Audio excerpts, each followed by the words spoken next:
And we are going over to the grand final. Wigan Warriors against the Catalan Dragons at Old Trafford, with your commentary team headed by Matt Newsom. Thank you very much, Sonia. Here at Old Trafford, it is crackling.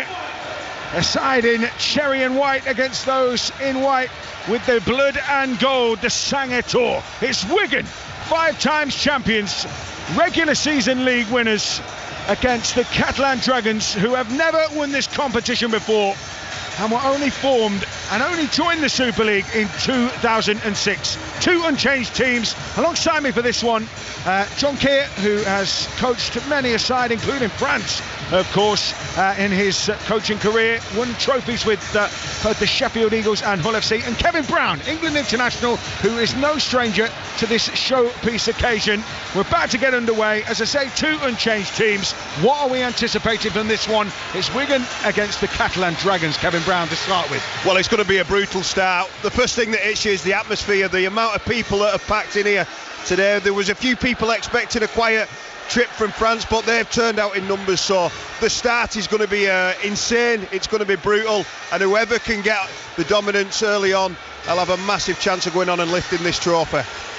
Yeah, the atmosphere is absolutely fantastic as Harry Smith puts boot to ball, and it's Tyrone May receiving for the Dragons. Yeah, one of my favourite moments of any season is that first roar after the kick-off here at Old Trafford. The acoustics always lend itself. It's a crowd which strafes right to the top of the Sir Alex Ferguson stand here at Old Trafford on our far side. 5 Live Sport then. It's Wigan against Catalan. We'll keep you up to date on the WSL, Chelsea, West Ham, and of course following us at 8 o'clock, the Rugby Union World Cup, Ireland against New Zealand. But right now, the business is all about Rugby League, and it's all about Catalan Dragons in their first set, gents. Yeah, it's a good set as well from the Warriors defensively.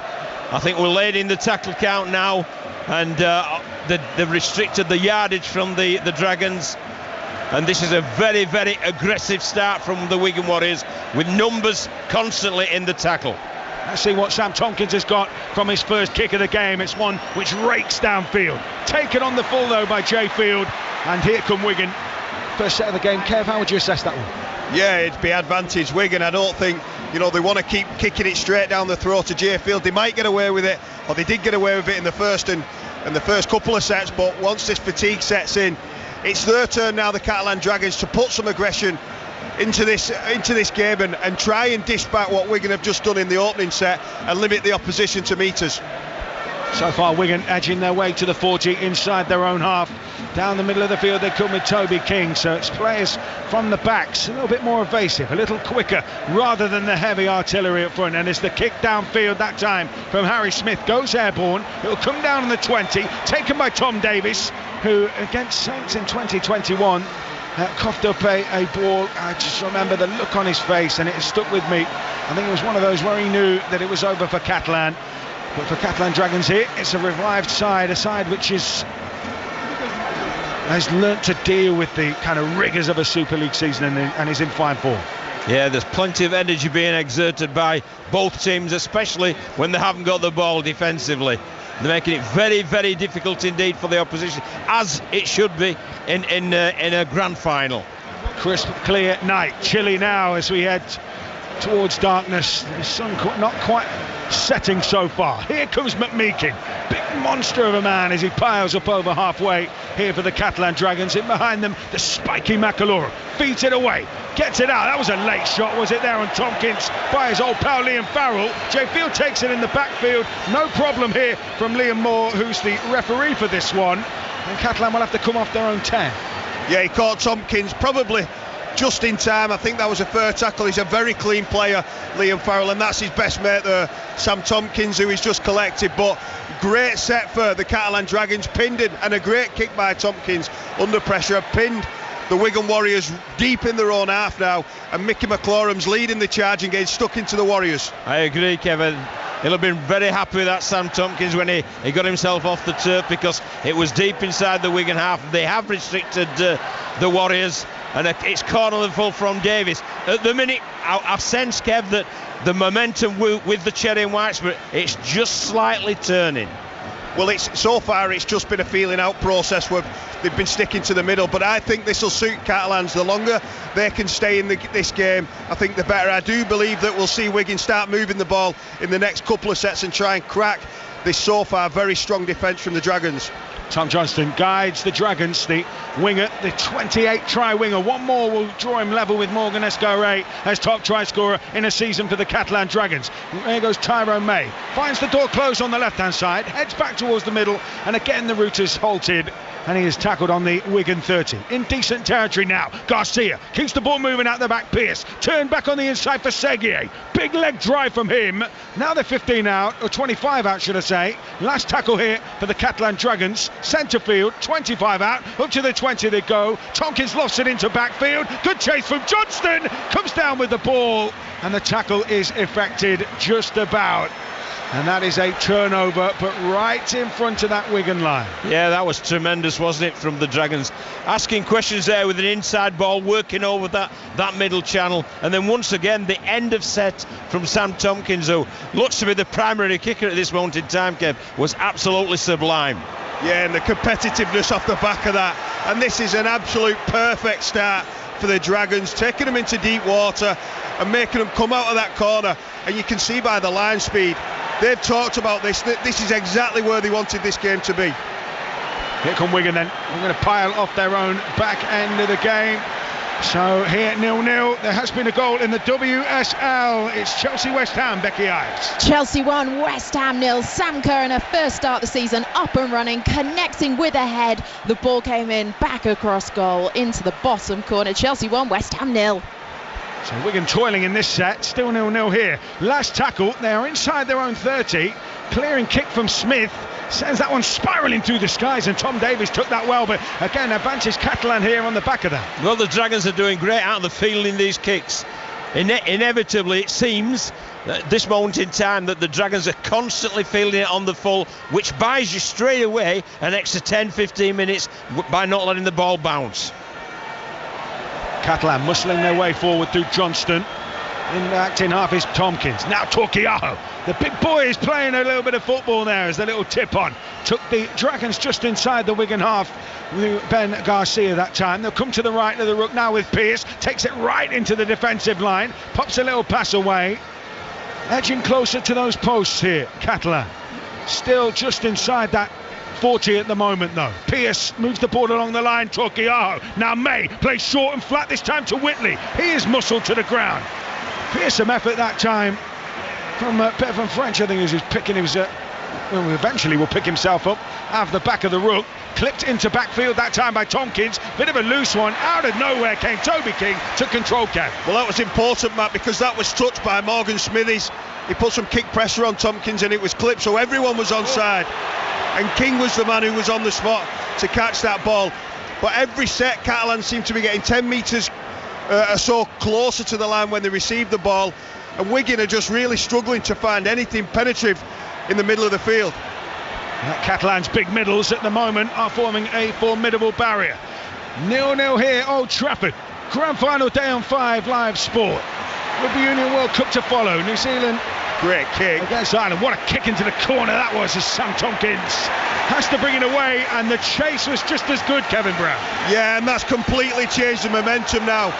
They'll want to stay clean and give Catalans a bit of their own medicine back. Right in the corner, and Kai Pearce-Paul and Abismiski getting stuck in.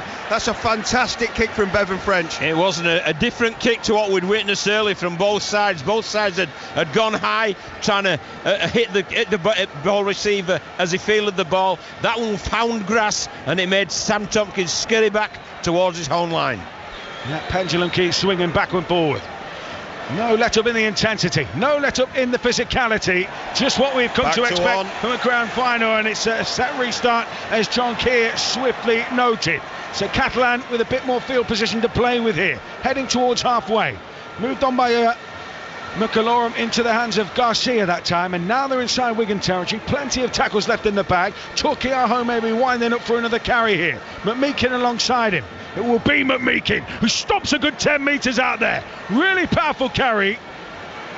Almost up to the 30-metre line, and on the back of that, that's a knock-on, is it, from Michael McAlorum? They just tried to play too quick for their own good, and Wigan get the ball back here.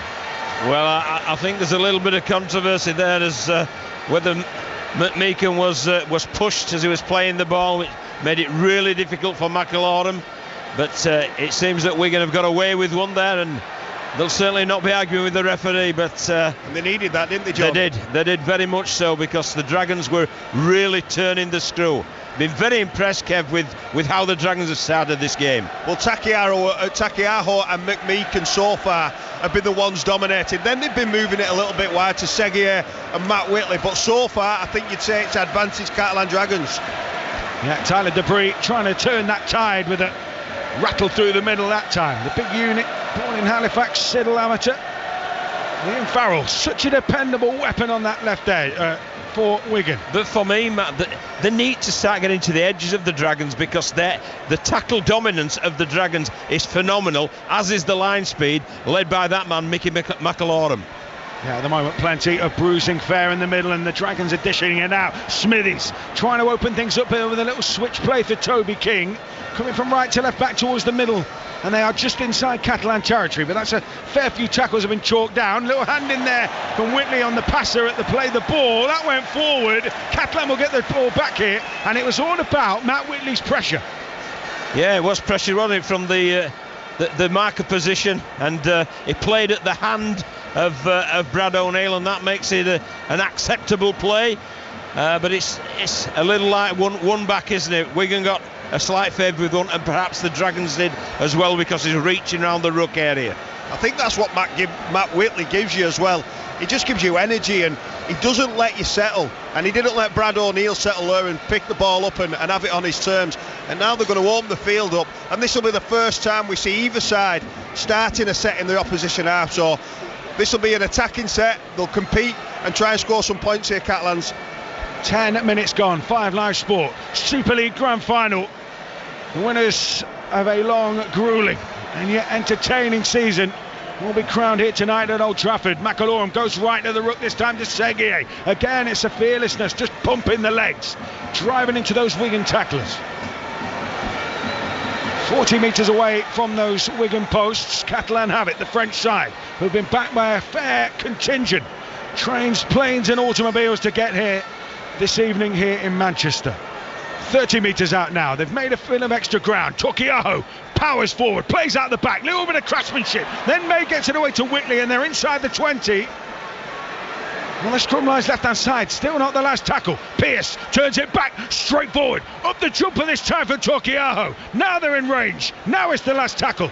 Catalan Dragons 10 metres out, Wigan across their own goal line. Come to the left of the ruck. Oh, Sam Tompkins, he hit him on the back, somehow recovers it.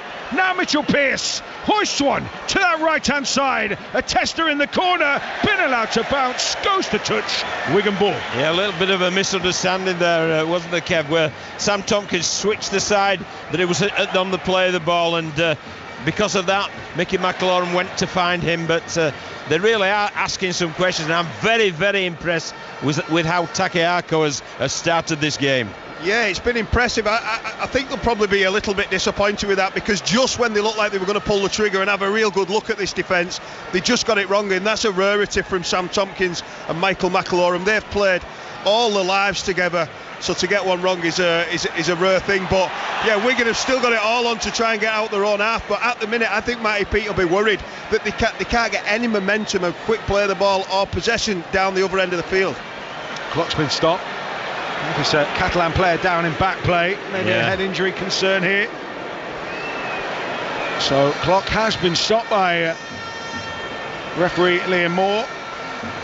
It's Paul Seguier, isn't it? It is, and he's been amongst it so far, hasn't he? Oh, he's been throwing his body in where others would fear to tread, shall we say. So it's been a very aggressive and a very focused start there, but I believe there's a cut to the head there for the big second rower, and they'll just be sort of checking it out and making sure that he can carry on. But when you look at the bench as well, it's just not going to let up this aggression and this physicality from Catalan. It's just not going to let up. They've got Arthur Morg, who's a little nipper who'll run around, but then Navarrete, Bousquet, and obviously Manu Mao will potentially come on if there is a HIA for Seguier, because it does look like a nasty one. but nothing will stop. Manu Mao will come on and potentially even raise the stakes. Yeah, he's they don't call him the Tongan Terminator for nothing. He is a beast of a unit of a man, and Seguier, as you say, is at the moment absolutely caked, isn't he? Well, he's being taken straight down to the dressing room, as they say. There'll be some stitches involved there, and out we get where it's Manu Mao. So welcome to the grand final, big fella. Yeah, Manu Mao gets a chance to test out his mettle. Great kick downfield again. Sam Tompkins scampers after it, will take it on his own 10. The Wigan chase will catch up with him inside the Catalan 20. Really connected effort there. So Wigan keeping Catalan at the moment still in their own end of the field. 0-0 here. It's half-time in the WSL. It's Chelsea-West Ham, and it's Becky Ives. Chelsea 1, West Ham 0. Niamh Charles with a perfect delivery into the box for Sam Kerr to head home. Maybe felt they should have had a second. Lauren James forced a brilliant save from close range from Mackenzie Arnold in the West Ham goal. As for West Ham, a couple of chances early on, but not much to speak of. Chelsea 1, West Ham 0. Right, Tyrone May has cracked Wigan open here, down that left-hand side, digs a little chip ahead. Jay Field's got the pace to shepherd that behind, just about, with Tom Johnston lurking, and Catalan there just exploded into life and almost came up with a big score. Well, any other day, John, that's a perfect kick, isn't it? Yeah. But today at Old Trafford, the in-goals are Correct. much shorter. I think he has gone to the screen to have a check of this. But for me, it did look like it had been taken out by Jay Field, and I think if Tyrone May gets in that opportunity or in that position again, I think he'll keep the ball in the hand and try and find a path. Especially, Kev, it was only tackle 3. They've got half a set left, so I believe it's just touched the dead ball line, but it's going to have to be some kick to hold it up in there when it must be just 4 metres, mustn't it, the in-goal area. It's been confirmed. 20 restart. So 20 restart is the call. 20 restart. That's the right call. It's the dead ball line. That's the right call. Had a little bit of an interjection there from Liam Moore and his referee team. Tyrone May might have appealed for it, but that was the call, and it's Wigan ball. And as you say, I mean, you do have to, as a halfback, Kev, and you know this, you have to almost change your game because of those in-goals. You do completely. I played here in 2018 against Wigan, and Steve Price was the coach that day, and he said to us, look, we're not even going to try and thread the needle and keep it in the in-goal, because it is greasy too. You know, you're probably losing 5 metres off a normal in-goal, and it's always wet, so I think we'll see the ball run through hands and potentially put up to the wingers to try and compete for a kick. I don't think we'll see many more balls put on the floor. Here come Wigan opening up the field with Wardle down that left-hand side, up to the 40-metre line inside Catalan territory. From that left side, ball spun back towards the middle now with Liam Farrell setting a point, wriggling in the tackle. Last one. What about the kick here as Brad O'Neill dishes the ball to the left-hand side. Harry Smith will hoist that one up. It's a shallowish kick. It'll come down on the 10. Good chase from Marshall. Penalty. And that's a penalty for a shot in the air. That's a little discipline, that, for me, from Liam Marshall. He's been in great form recently. But Sam Tompkins is in the air. You've got to have the wherewithal. You either compete for the ball or you let him land on his feet and then you smash him, basically. It was That's stuck his in job. 2 minds, John Monty. Yep. He was half thinking he was going to jump and compete, and then all of a sudden he weren't close enough, but he jumped and made the tackle. So exactly right, John. He's let his team down there. He's much better than that, and that's a skill that he knows a lot about. He's often on the other end of them, and he's trying to milk them penalties.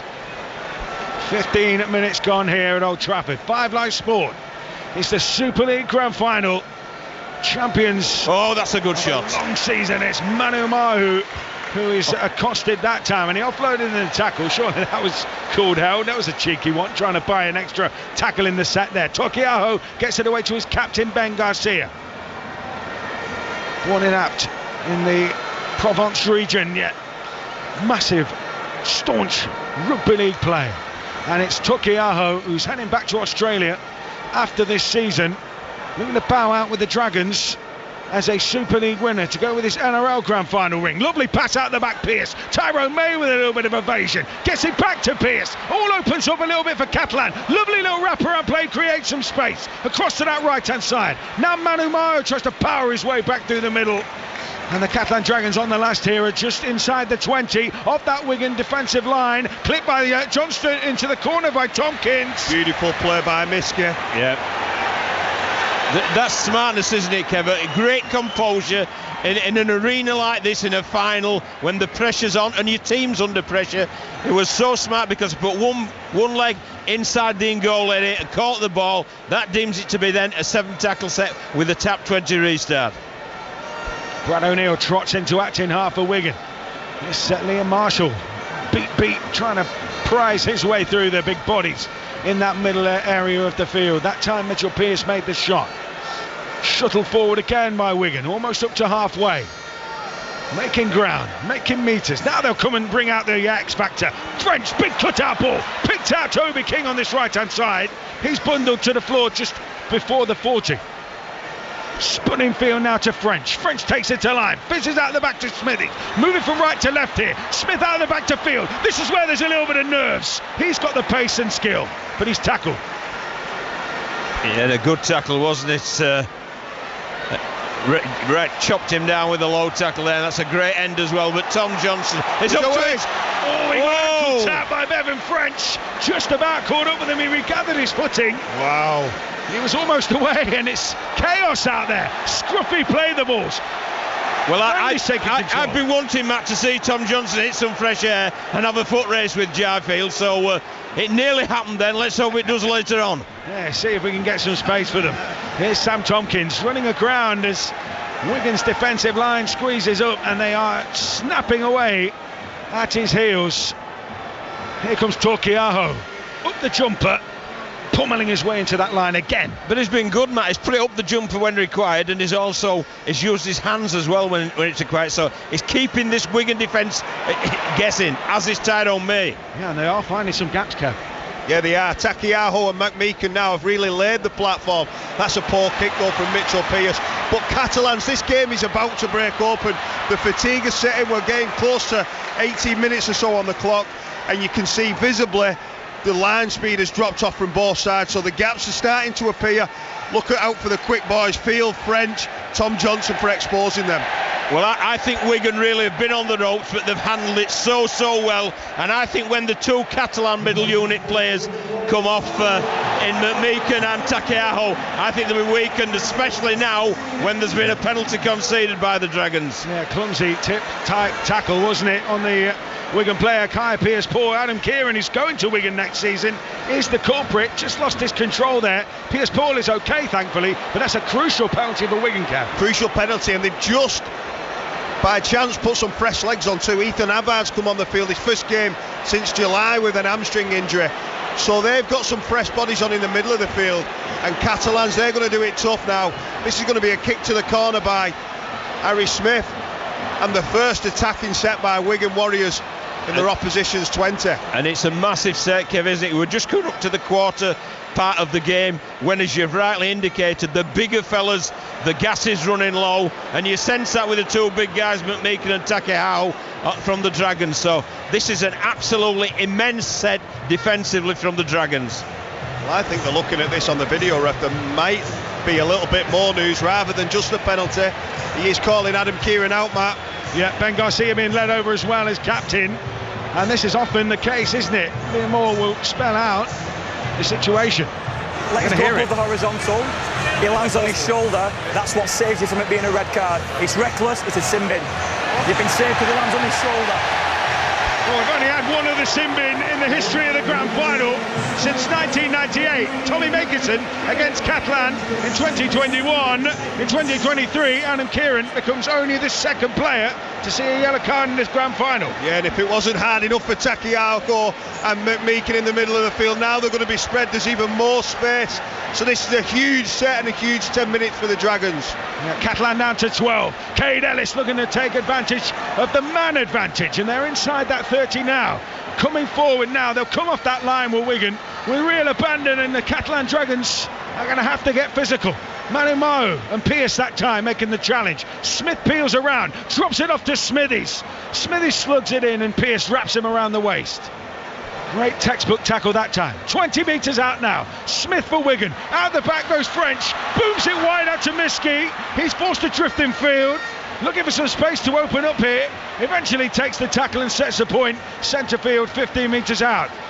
O'Neill picks it up, plays it into Smithies. Smithies plays out the back. Smith opening up now for Farrell. Liam Farrell for the line. Liam Farrell so close to scoring, but just short. Desperate effort. Wigan still have a tackle left in the bank. Desperate line speed. Clip over the top by Smith. In towards backfield. It comes down in the hands of Tom Johnston. Yeah, and that was a competition for a last tackle play. But you know, Sam Tompkins in that set, Kev, he was magnificent as a fullback. He set one side of the defensive line, joined it as a defender on the other side. So it gave the vision to the Warriors as if they'd got a full defensive line there. Then he worked so hard to drop out and cover around the back. Well, how many times have we seen Liam Farrell drift out? He got through Mike McMeekan, but it was Mitchell Pearce who used every sinew and fibre in his body to hold him out there. A fantastic bit of desperation by the Dragons. Proper Super League Grand Final this. 5 Live Sport. Wigan 0, Catalan 0, but it has been rip-roaring. Kick from Tompkins, deep inside his own half, 25 out, straight down the feet of Jay Field.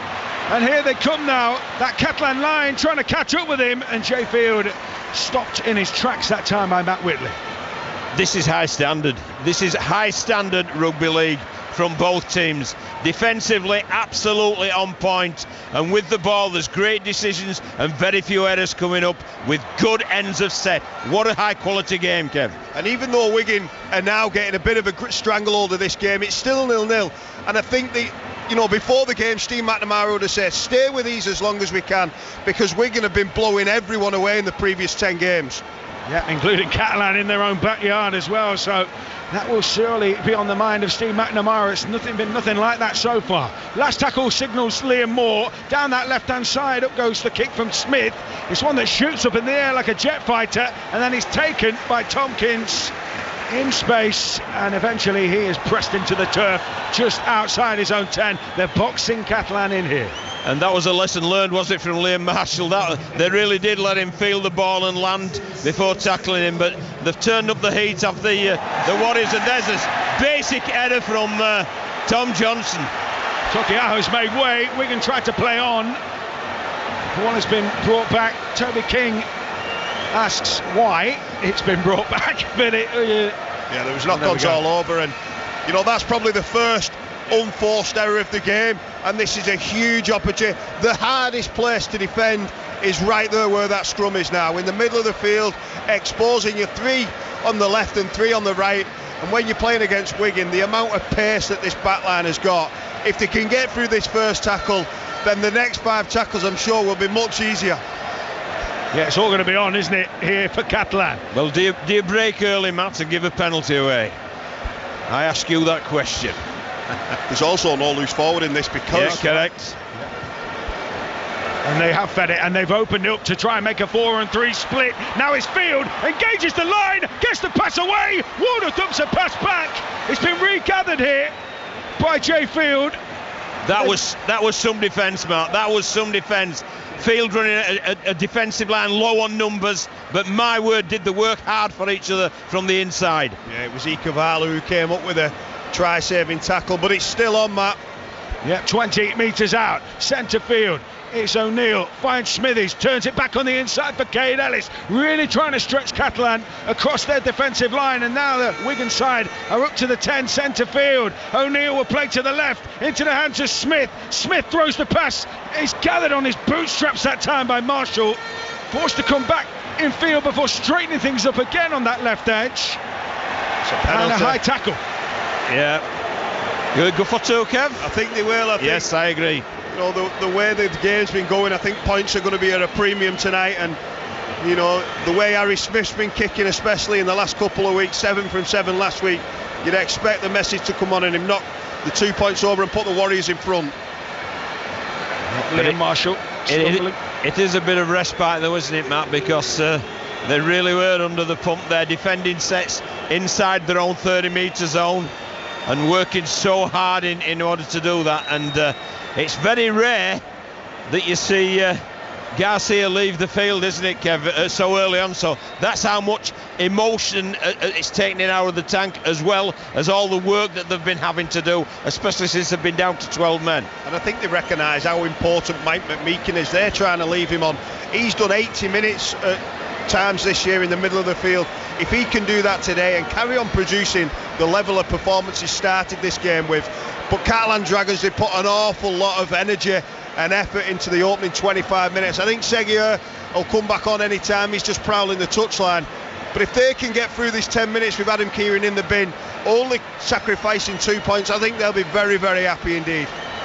So Harry Smith winding up here for this kick. Roman Navarrete on for Ben Garcia, by the way. Won the grand final with Wigan in 2018, along with Morgan Escarret, the first French players to do so. He'll hope that some of his teammates can join him on that list. Harry Smith then to give Wigan the lead here in the grand final of 2023, and he strikes it through. And as you were saying, Kev, he has had his shooting boots on of late.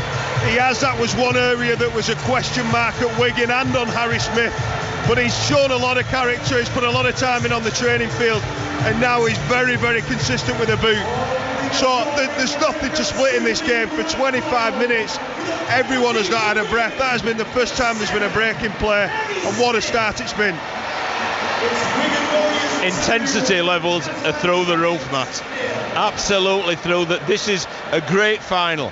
The quality of rugby league is absolutely first class. Yeah, Paul Seguier has passed the HIA. Manuel goes off. It won't count as an interchange now. So Catalan tested their mettle. It's only the two. They're back to the middle, restarting the game. Wigan will get the ball back here, unless Sam Tompkins can conjure something up special off the tee. But this is a night where sometimes you might just play a little bit more conservative, and that was exactly what it was. And Kane Ellis ramps up and he thumps into that defensive line around about 15 metres away from the Wigan post here, and it's Wigan in possession who lead 2-0. What have they got up their sleeves as they come down the middle of the field this time? Plenty of options either side, but they're still pitting inside their own 20, John. After points, they'll be looking to look after the ball, or even better, bust the line. Oh, Kaipius Paul was streaking downfield. It looked a little bit like Bambi at first as he tried to throw through the tackles. Oh, then he's dumped the ball loose. Oh, penalty, hand in there, says Liam Moore. Roman Navarrete pleads his ignorance. It won't earn him much favour. It will be a Wigan penalty, and Harry Smith not wasting any time. I think he's just dropped that ball cold. It was a fantastic run by Piers Paul, but then when he got up to play the ball, it just looked like he dropped it. We saw the replay, and that suggested he did. So I think he's been unlucky there, and again, Catalans are on the back foot defending the line for the life. It's tough for them at the minute, Kev, because they've no field position. It's been all in their half since that they've lost the player, and also they've had no possession either. So it really is a tough time for the Dragons. What a shot that was on Ethan Havard. Welcome back. Only just come back, hasn't he? He's struggling. He's gone. Yeah. Hamstring's gone. He's done. Oh, and that's a real shame. It was a risk perhaps bringing him back into the fray. He's got it strapped up heavily. He's holding it now. Smith will look to bring somebody else into the attack instead. It's French out the backfield. Field accosted by Johnston. Well defended Tom Johnson there. Brilliant. Yeah, he shot in. He made the decision there to go get the player who was coming round the back, which is obviously Jaifield, giving him no time to use his pace or to use his passing game. That was outstanding wing play there from Tom Johnson. And that's just not made up on the hoof, is it, John? They'd have been looking all week. The amount of tries Miski scored, the amount of tries Marshall scored. Edges defensively have to be on the money today if Catalans are going to get anything out of this game. But the momentum might have just swung in Catalans' favour with the injury to Havard. Willie Isa enters the field, as does Patrick Mago, I believe. Yeah, and everything is back on Catalans' terms now. Yeah, tearful looking. Yeah, Ethan Havard. But you know, coaches have to make those calls, don't they? And Matt Peake will obviously have looked at him in training, and he'll have taken advice from the physio and the doctor, and they'll have sent him out there because he's a quality player. But unfortunately for the Cherry and Whites, it hasn't paid off. Yeah, so it's essentially, unless they can patch him up and get him out there, Adam Kieran about to come back on, and Catalan will be back to full complement. And as you were saying, Kevin Brown, it will mean that they only conceded the 2 points during his little holiday on the sideline. Well, they'll be delighted, and when he does come back on, it'll go through the team that they're back to 13, and it's almost, you know, having a shot in the arm of energy, because you know you can start throwing the ball around and creating opportunities, and you know you've got a better chance of defending as well. So that's huge for the Catalan Dragons, only sacrificing 2 points in that 10 minutes. Busquets hammers it up through the middle, runs into 3 Wigan players that time. He's oxen-like front rower, and he gets his side of set restart too. Here comes Mike McMeekin, the aforementioned. I used to call him the big Russian at Castleford. If you think Ivan Drago vibes, that's him. Here they come now through Roman Navarrete, punching out down that right edge, just to the right of centre, up to the 30-metre line, inside the Wigan half here. McAlorum is the conductor at the play the ball and finds Pearce. Now May chiming in. Lovely little pass to Tompkins. Tompkins dummies, tried to slice back against the grain. Wrapped up that time by the imposing figure of Morgan Smithies. Now it'll be May. Drifts one into the centre for McMeekin to take on the fly, and he picks that one up 15 metres out, where he's eventually tackled. It will be taken in by Pearce. Guts it away to Tyrone May, who skips back towards the middle, trying to fend away Farrell. Then picks out Seguier on that right edge. Bumps off one, tackled by the second player. The Dragons are 10 metres out, right-hand side. Last tackle in the set here. Into acting half. Quickly it was Ikabalu. Now Pearce takes it to line. Tompkins, good shape here from Catalan. Good scramble and slide though for Wigan. Dumped off into the hands of Johnston. Somehow Catalan keeping the ball alive here. Still keeping it alive. It was tapped by a Wigan player and then tapped backwards and then gathered by Wigan, and they get away with that there. It was like patter cake. Well, we said they weren't going to kick the ball into the in goal, but that's as scruffy as an end of setter that I have ever seen. There was probably 3 lads patted the ball, but now the Catalans are turning the intensity up, Matt, and flying off the line at this Wigan side. Yeah, Liam Marshall, the latest to receive some treatment, John Keir. Yeah, well, surprisingly, isn't it, with this intensity and the physicality also is through the roof, and I'm full of admiration for how Catalan have handled that 10 minutes, but I'm also full of admiration from the Wigan Warriors, how they've shown composure throughout, and they've handled the to in and fro. There certainly has been momentum shifts, and there certainly will be in the game to come. 31 minutes on the clock here. 5 Live Sport Super League Grand Final. Wigan 2, Catalan 0. Tom Davis hits the 40-metre line after a scurry in field. Tackled in that central position, just short of halfway now. Tom Johnston's turn to take one for the team as he powers into the line. I think that's what sets them apart, in it. Tom Johnston, Adam Kieran and Tom Davis, they're so good at giving the forwards a rest on the first 3 players. They've already got the team up to the 40, and now the forwards will take over. Yeah, Busquets spotted a gap down the left edge. He didn't look like the kind of wide running back rower you'd expect. He's more of a big front rower, and he took his side to the 30 that time. Pearce, now they're edging towards the 20. Maybe just lost a little bit of a stutter there from Tyrone May. Seguier picks up and carts them to within 25. Last tackle on that right edge. Catalan Dragons throwing plenty of shape. It'll be Pearce this time. Sends up a kick to hang underneath the posts, and in the end it's well taken by Wigan, and they will bring the ball away. What a magnificent catch it was from Bevan French. I mean, we've spoken about his versatility. He's played full-back, wing and half-back, and that was back to his full-back days there. I would just diffuse that situation. But this is an enthralling encounter. It really is. It's up there with any game that there's been on this great stage. It's the intensity, physicality and quality. It's got test match intensity. That's what you'd probably say it replicates, the amount of speed, and there's been no drop-off for the first 33 minutes. Yep, Sam Powell's on as well for Wigan. He's spotted a 40-20 chance here, although he's hooked that rather down the centre of the field. So it's a clean take for Tom Johnston. Takes it up to the 30 inside his own half, and that's where Wigan will catch up with him, and that's where their set will start here. The Catalan Dragons 2-0 down. Yeah, we see it again. Davis, and now it'll be Kieran and May who drag the side forward.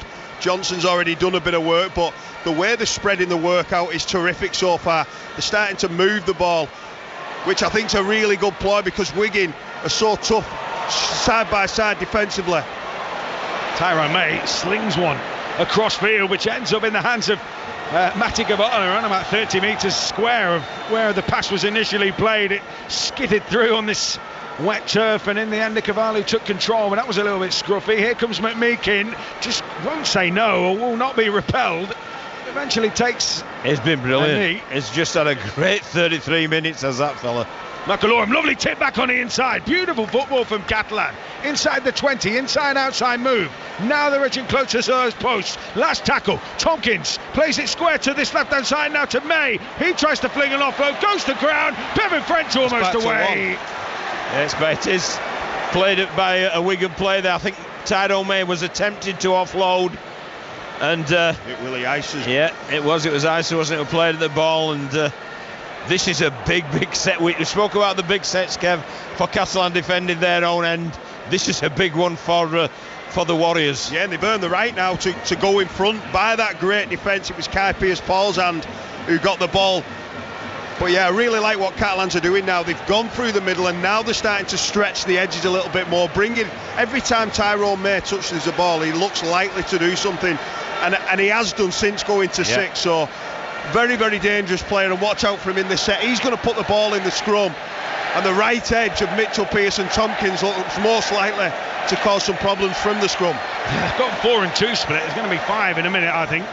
This Tyrone May peels now. In fact, they're going to keep it that way. 4 and 2, and then turn back on the inside. Cavallo pirouettes through 1. He's inside the 10, 5 metres away. Right to the post here. Catalan Dragons really banging on the door. It's a penalty offside from the scrum. Another chance here. Do they square it up or do they go for broke? Squared it up, Matt. It ain't easy to score tries in finals, as has been demonstrated with the first 35 minutes here. The little the adventurist in me wants to. Yeah, well, adventures perhaps don't always bring the bacon. That's why I've got no grand final rings. Especially 35 and a half minutes into the game. I think the lactic acid in the lungs will be bleeding, and both sets of teams will be really relishing the fact that they have a minute just to compose themselves and get the breath back. But what a first half of rugby we've had. There's nothing to split these teams in terms of quality, aggression, intensity. Wow, what a game. And I love what Catalan are doing as well when they got up into good ball, Kev. Tyrone May's popping up left side of the field, right side of the field. Sam Tompkins is acting as a pivot as well as a backman, and Mitchell Pearce is alternating his role. I just like the way that they really are mixing and matching. Yeah, definitely. I think Sam Tompkins, the way he's playing, he's almost the hybrid, the perfect hybrid. He doesn't run the ball as much as he used to, but his distribution is much better than it used to be, and his kicking game, he's got that too. So he is an extra pivot out there. Such a smart player, and like John said before, very instrumental defensively too. So Adam Kieran, amidst this cauldron, will look to boot this one through, and both sets of fans showing their partisan pride. Sangator, blood and gold, one end of the stadium. Cherry and white, very much the colour scheme at the other. Kick to come then. Adam Kieran, 15 out from the line, a little further out from under the black dot as it's booted towards the posts. Flags go up as expected. We're all square in the Super League Grand Final. Wigan 2, Catalan 2. Well, it's 2 apiece, isn't it? And people might think that this ain't the most entertaining game, but it is. It's a 10 out of 10 game, is this? And that scoreline reflects 2 teams playing an absolute peak performance. But there will be tries on show, I'm sure. They can't keep this defensive ability up for another 45 minutes. I think what they've produced so far has been desperation. But the amount of attacking quality on this field, we are going to see an outbreak of tries. Yep, the weather has stayed good. It remains dry, although it was dewy from earlier. Final moments then of this first half. 5 Live Sport, 2 apiece in the Super League Grand Final. 2 minutes 16 and counting before that hooter sounds, and it's always a mournful one here at Old Trafford, but there's nothing to be mournful about in terms of this game, as Catalan are being pinned at the back end of the field here on the back of points. Here they come now through Seguier down that right side, but again they're being made to toil by this Wigan intensity and zest off the line so far in this particular set. They might get one last crack at it here, Wigan, before that hooter sounds. Busquet carts them not quite up to the 40, and that was a bit scruffy, like they might have knocked that one on there. Here comes McMeekin. Well, this is a big kick, this, because Wigan have got a full set to come up in the last minute and a half. So it needs to be a good one from Sam Tompkins. Yeah, tried to find the grass between Field and Marshall. In the end, he's found Field, who then found Marshall, and Marshall returns it, Kevin Brown. Yeah, and they can almost chance their arm a little bit here. You expect that Bevan French will get his hand on the ball as the set restarts given by the referee. With only a minute 20 or so left in this first half, I think they'll chance their arm and they'll roll the dice. And even if it doesn't come off for them, I think, you know, they'll know that they've got the comfort that the half-time hooter isn't far off. And I think that Catalan won't be worried about giving a 6 again away, Kev, because it's a similar thing, isn't it? Defend 6 tackles or defend 9, but when you're playing in a final, you're at ease with either. So this is what they are going to do. Smithies to out to Smith out the back. Here comes Field. Field swinging away. Field opens up the turbo. Field looking to take it out. Oh, what a tackle! Tom Johnston. What a tackle! Wrapped him in midfield and 20 metres out. Smith, little chip and chase. Johnston's there again. Taken in goal. Fantastic. Oh, brilliant. He's got everything. He's just been pushed back into the mushy peas board as well. Tom Johnston's been all over the field. What a tackle. And then he didn't just get happy with his tackle. He got on his bike, collects the ball, and now he could be in need of the physio just before the half-time whistle. What a passage of play that was, wasn't it? What a tremendous break from Field. Absolute. But that was a textbook cover tackle from Tom Johnston. He almost broke him in two there with a shoulder shot just underneath the ball. Absolutely textbook. And then from that, he's not admiring his own work. He recovers, and then there's a Smith kick through, and who's tidying up round the back? It's Tom Johnston. Fantastic. We've mentioned him before, Kevin, on some defensive play, but he's really earned his bacon, hasn't he? He has, and with 13 seconds to go, they just need to watch out for a Harry Smith drop goal straight away. He's just asking the players, I'm sure, to give him the ball and let him have a shot. And points, we've said a couple of times, are at a premium tonight at 2-2. I think that the sides can't be split, but Harry Smith will be looking to drop a goal in this last couple of seconds. So do you drop it towards Miskey so that it's got, it makes it very difficult then for Smith to get into position? Yeah, I will kick it low and hard at the back row as Farrell or Willie Isa, just so the ball is in no man's land. Correct. So drop out to come here.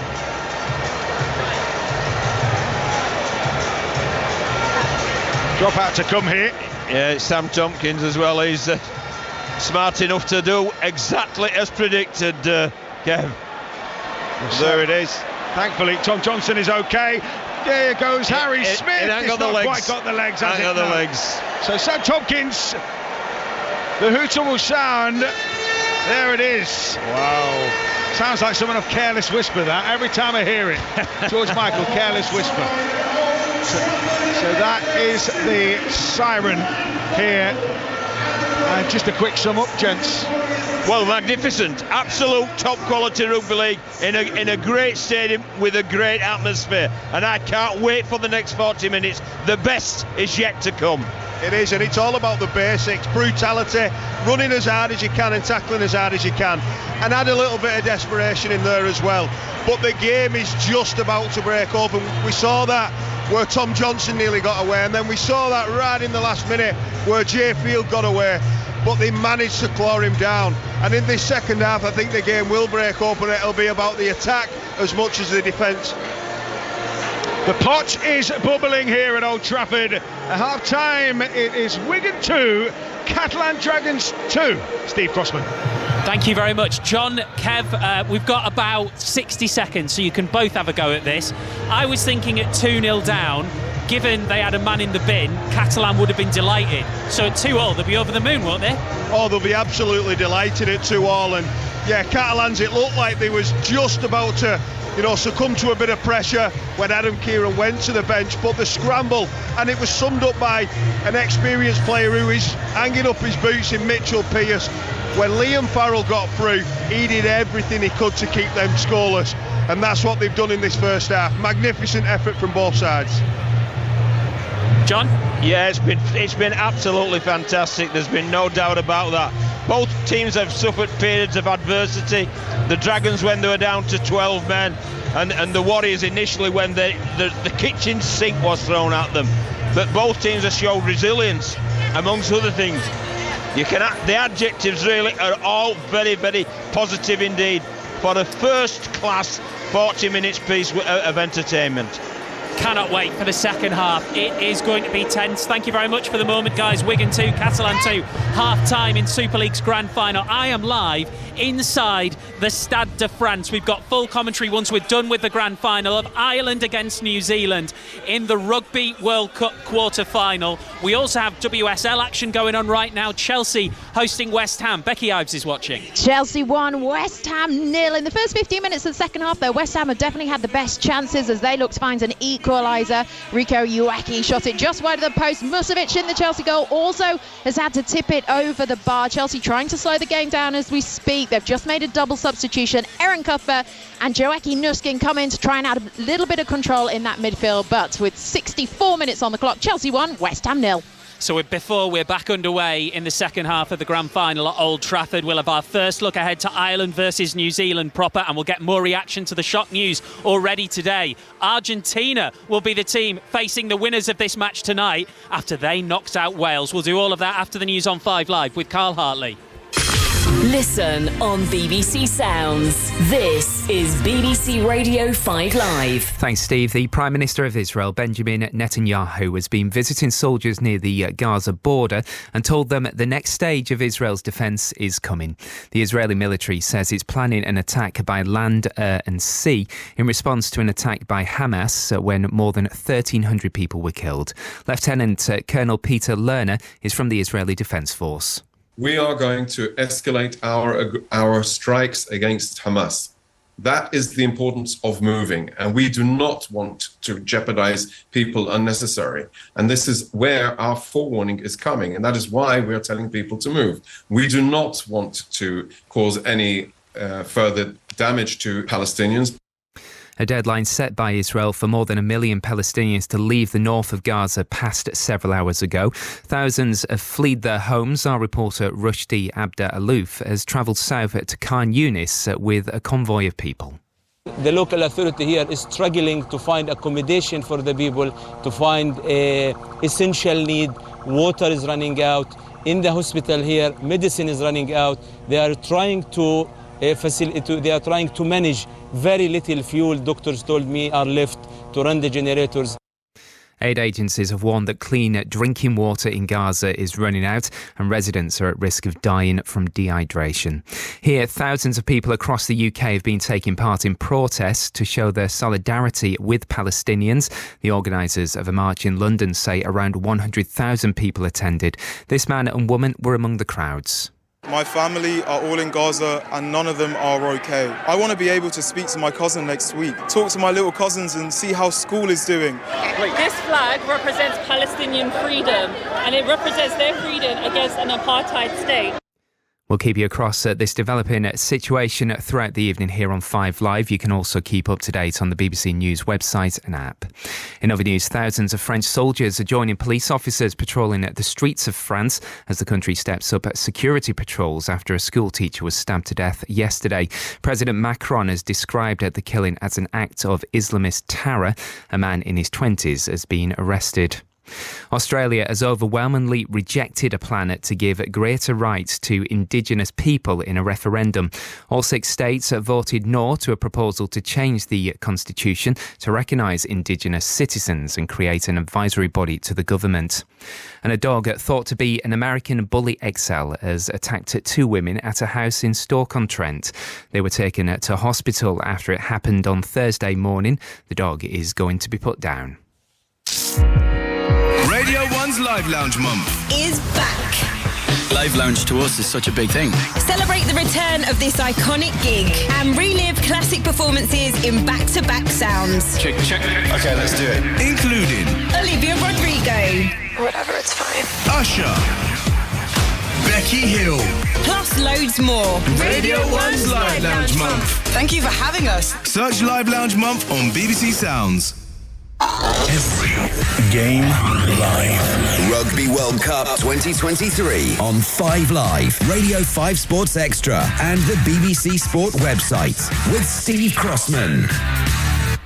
Good evening from the Stade de France. We'll be bringing you second half commentary of the grand final from Old Trafford very shortly. 2-2 at half time between Wigan Warriors and Catalan Dragons. But a huge story already today. Heartbreak for Wales, out of the Rugby World Cup, losing to Argentina by 29 points to 17 in the first of the last 8 ties. Here's head coach Warren Gatland.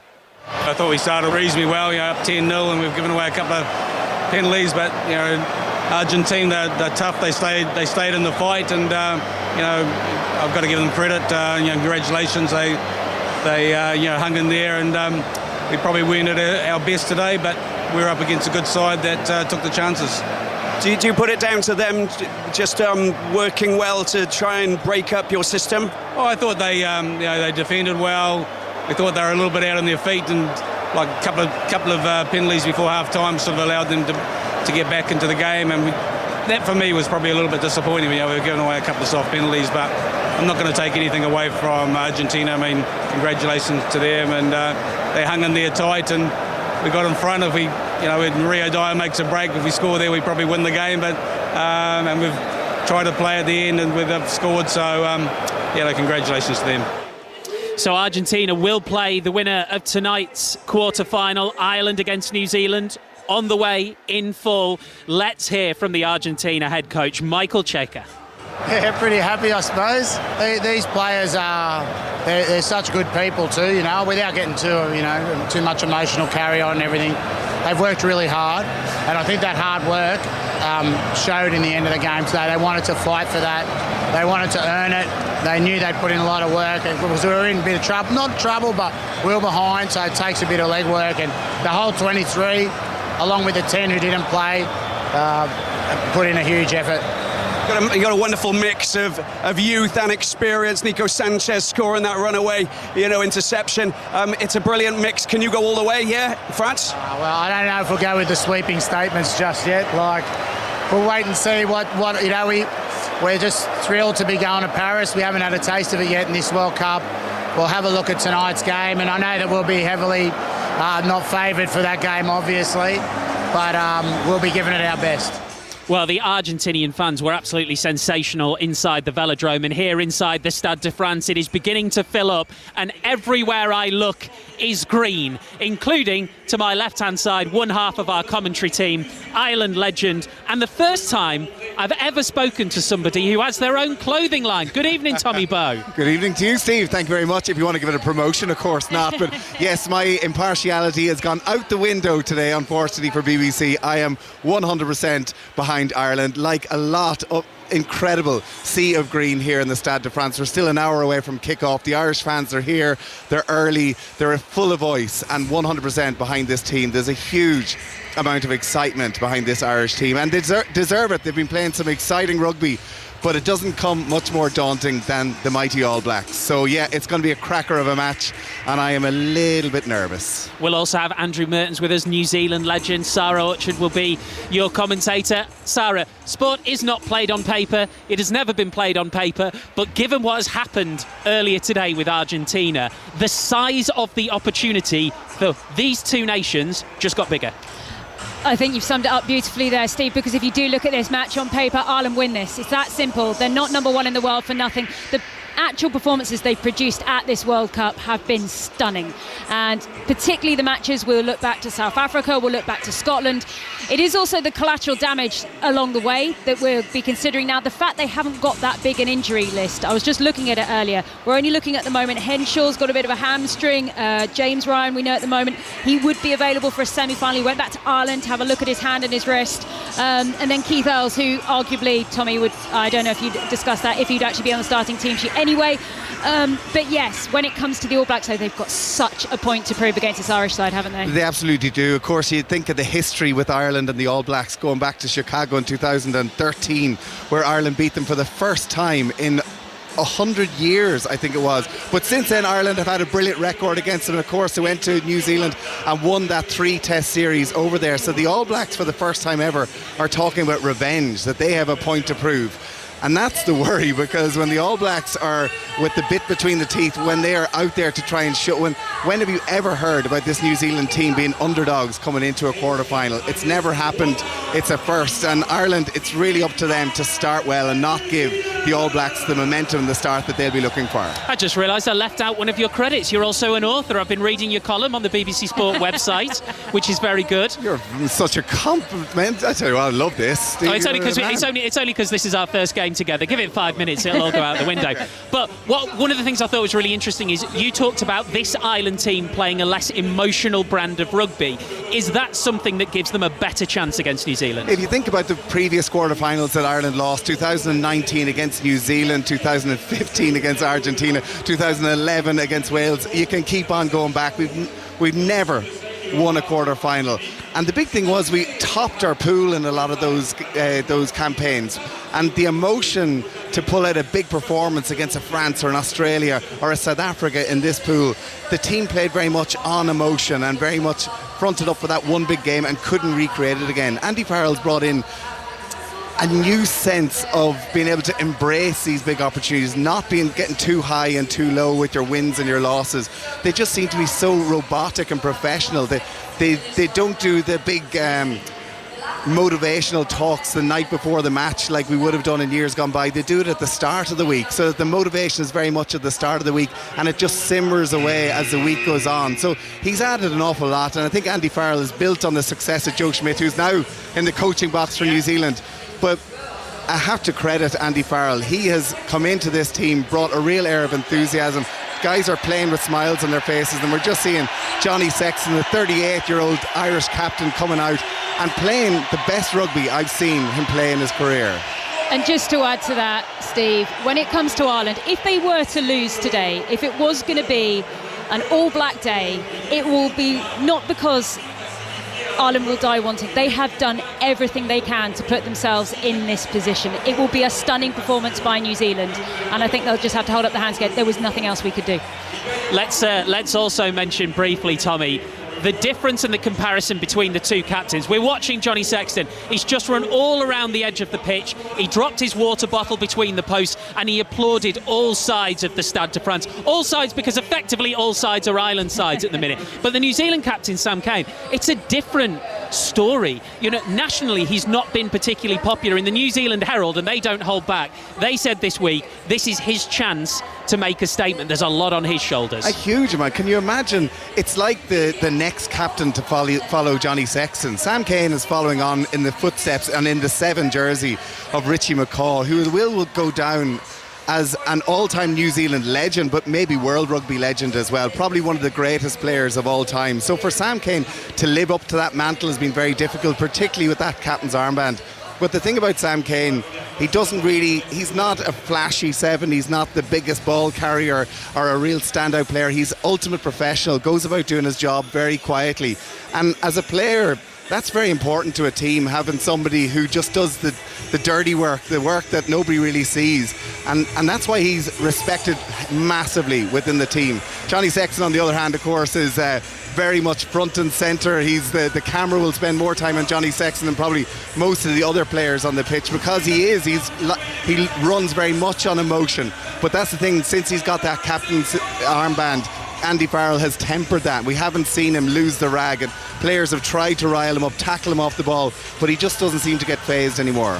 And just on Sam Cane, Tommy will know about this. When they had those 3 tests where Ireland came away 2-1 winners, first time they got a series victory in New Zealand, first time they've been racking up all these wins, there was a little bit of a moment between Peter O'Mahony and Sam Cane that went viral, where Peter O'Mahony, I'm going to use a different word, said, "You're a rubbish Richie McCaw," and that will be in Sam Cane's mind tonight.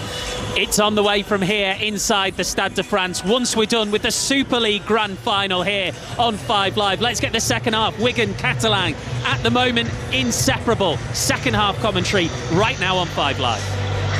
Thanks, Steve. We will be back, as we were saying before, with the team from the Stade de France in Paris for that huge Rugby Union World Cup quarter-final. New Zealand against Ireland, of course. Andy Farrell's Ireland, who wowed in many of these grand finals in his time. We've not needed an Andy Farrell tonight. We've had a Liam Farrell, but we've had what is it, 34 players so far who've really mucked in and given us a cracker. Well, every single player is on point today, Matt. There's no doubt about this. Both teams are on point tactically and technically, but every single player knows his role, knows his responsibility, and has executed them to the nth degree. This has been absolute high quality rugby league. No tries. You don't always need tries to make it a high quality game, and this has been that. And I think one thing that is a disadvantage for Wigan, you mentioned 34 players, well, there's 33 left because Ethan Havard's out for the night. He's done his hamstring. It's been a recurrence of that hamstring injury that's kept him out since July. So the bench for Wigan's down for 3. We've seen how energetic and how brutal that first half was, so that could be a real big turning point in this game. That's Kevin Brown, former England international and a man who played in the grand final for Warrington the last time Wigan won it in 2018, and John Keir, who has coached at the highest level, including with France, of course. So put in both camps, particularly as Kev Brown started his career at Wigan. So our expertise from our expert panel for this second half of the Super League grand final, where it's 2 apiece, both sides back out on the field.